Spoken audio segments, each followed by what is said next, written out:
ನಮಸ್ತೆ ಶಂಕರ. ನೋಡಿ, ತುಂಬ ಜನ ದೇವಸ್ಥಾನಕ್ಕೆ ಹೋದಾಗ ಅರ್ಚನೆಗಳನ್ನು ಮಾಡಿಸ್ತಿರ್ತೀರ. ನೀವು ನೋಡಿರ್ತೀರ ಕೂಡ. ಕೆಲವರಂತೂ ಯಾವ ರೀತಿ ಇರ್ತಾರೆ ಅಂದರೆ ಅಷ್ಟೋತ್ತರಕ್ಕಿಂತ ಇವ್ರ ಮನೆಯವರ ಹೆಸರೇ ಜಾಸ್ತಿ ಇರುತ್ತೆ. ಅಷ್ಟೋತ್ತರದಲ್ಲಿ 108 ನಾಮ ಇದ್ದರೆ ಇವ್ರ ಕುಟುಂಬದವ್ರದ್ದು 1000 ನಾಮಗಳಿರುತ್ತೆ. ಆ ಅರ್ಚಕರೇ ಬೆವರ್ತ ಕೂತ್ಬಿಟ್ಟಿರ್ತಾನೆ, ಏನಪ್ಪ ಇದು ಇವ್ರ ಸಂಕಲ್ಪನೆ ಮುಗಿಯಲ್ವಲ್ಲ ಅಂತ.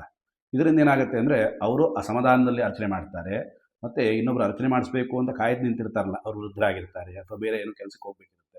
ಯಾವತ್ತೂ ಅಷ್ಟೇ, ದೇವರ ಹತ್ರ ಸಂಕಲ್ಪ ಮಾಡಿಸ್ಬೇಕಾದ್ರೆ, ಅರ್ಚನೆ ಮಾಡಿಸ್ಬೇಕಾದ್ರೆ ಮನೆಯಲ್ಲಿರುವಂಥ ದೊಡ್ಡವರ ಹೆಸರಲ್ಲಿ, ತಂದೆ ತಾಯಿ ಹೆಸರಲ್ಲಿ, ಅಜ್ಜಿ ತಾತನ ಹೆಸರಲ್ಲಿ ಮಾಡಿಸ್ಬಿಟ್ರೆ ಸಕುಟುಂಬ ಸಪರಿವಾರಾಣಾಂ ಅಂಥೇಳಿ ಸಂಕಲ್ಪ ಬಂತು ಅಂದರೆ ಅಲ್ಲಿ ತಾತ, ಅಜ್ಜಿ, ಮುತ್ತಾತ, ಮಕ್ಕಳು, ಮೊಮ್ಮಕ್ಕಳು ಎಲ್ಲರೂ ಬಂದುಬಿಡ್ತಾರೆ. ಹಾಗಾಗಿ ದೇವಸ್ಥಾನಕ್ಕೆ ಹೋದಾಗಷ್ಟೇ ಇಡೀ ಪರಿವಾರದವ್ರದೆಲ್ಲ ಹೆಸರು ಹೇಳ್ತಾ ಕುತ್ಕೋಬಾರ್ದು.